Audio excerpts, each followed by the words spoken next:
The lobby of Sterling National Bank glowed with polished tiles and false smiles. It was one of those high-end financial branches nestled in the heart of Manhattan, the kind of place where fortunes were stored, deals were whispered behind glass walls, and appearances mattered more than character. She walked in with Grace heels tapping rhythmically, her white dress gleaming like armor in the sterile light. Her name was Camille Braxton, and while few recognized her face, Wall Street had learned to fear her name. Camille was the founder and CEO of Braxton Tech Holdings, a black-owned firm responsible for one of the most disruptive AI logistics systems in the global shipping industry. Just last week, her name had appeared on Forbes' Top 10 Women Transforming Global Trade, and today she was finalizing a $2 billion partnership with K&M Logistics, a deal that would revolutionize the East Coast shipping corridor. She wasn't there for glamour or applause. She just needed to verify one final document at the bank for the deal to proceed. Camille waited patiently in line, watching the tellers work. When her turn came, she approached the counter with a soft smile and presented her ID.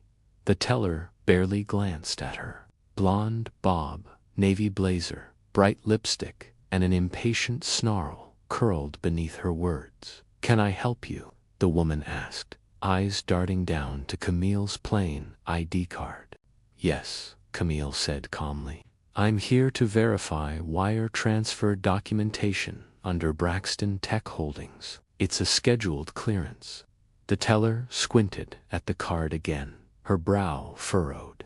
Then, with a scoff, she said, "This doesn't look like you're the CEO of anything." Before Camille could respond, the teller tossed the ID onto the floor, letting it skid across the tiles like garbage. The lobby went silent. Camille stared at the plastic card on the ground, blinking once, twice. The click of distant keyboards stopped. Even the soft jazz from the speakers above felt muted. People were watching. And the teller, she laughed, pointing at Camille as if she were some joke. "If you're the CEO, I'm the Queen of England," she cackled. Camille, heart pounding, knelt to pick up her ID, her dignity wrapped in every breath she took. Behind her, murmurs stirred. A few bystanders shook their heads in disbelief, but most just watched. No one said a word. No one stood up. No one stopped it. She didn't argue. She didn't scream. Camille rose, ID in hand, her eyes meeting the tellers with the quiet force of a hurricane held in check. "Thank you," she said softly. "I'll take my business elsewhere." And she walked out each step, echoing through the marble-floored chamber, louder than the silence that followed. That evening, Camille canceled the deal.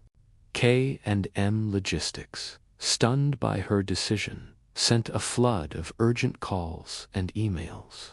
The CEO, a longtime admirer of Camille's tenacity, begged her to reconsider. But Camille wasn't swayed. "I refuse to build a future with partners who don't protect the dignity of those who build it," she wrote in a simple, final email. The story hit the press 3 days later. A bystander had secretly recorded the incident on their phone. The footage went viral, 20 million views in 48 hours. The image of Camille kneeling in her white dress, the ID on the floor, and the teller pointing and laughing became a symbol of everyday racism, classism, and the quiet violence of doubt. #Shystaceo began trending globally. Within a week, the bank's board launched an internal investigation. The teller was suspended, then quietly fired, but the damage had already been done. Clients began withdrawing their assets from Sterling National in protest. Minority-owned businesses cut ties. PR firms scrambled, but their statements only sounded hollow. Meanwhile, Camille stayed silent. 10 days later, Camille released a letter not on Twitter, not through a press conference, but on a simple white background posted to her company's website. To every black woman who's ever been made to feel invisible, even while standing in her power. To every girl told to be twice as good just to be half accepted. To every leader who had to kneel to pick up proof of her worth from the floor. You are seen, you are not alone, and your silence is not weakness, it's strategy.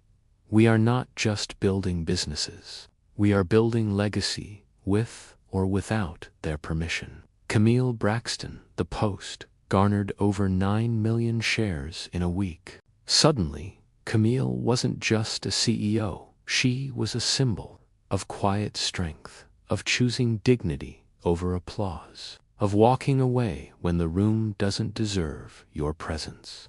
What the world didn't know was that Camille wasn't just walking away from a deal, she was walking toward something greater.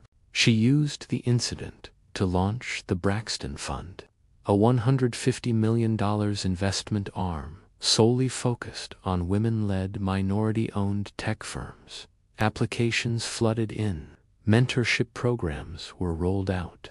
Within 6 months, 32 startups had received seed funding, 19 of them led by black women. One of them would go on to land a major international contract Camille once turned down.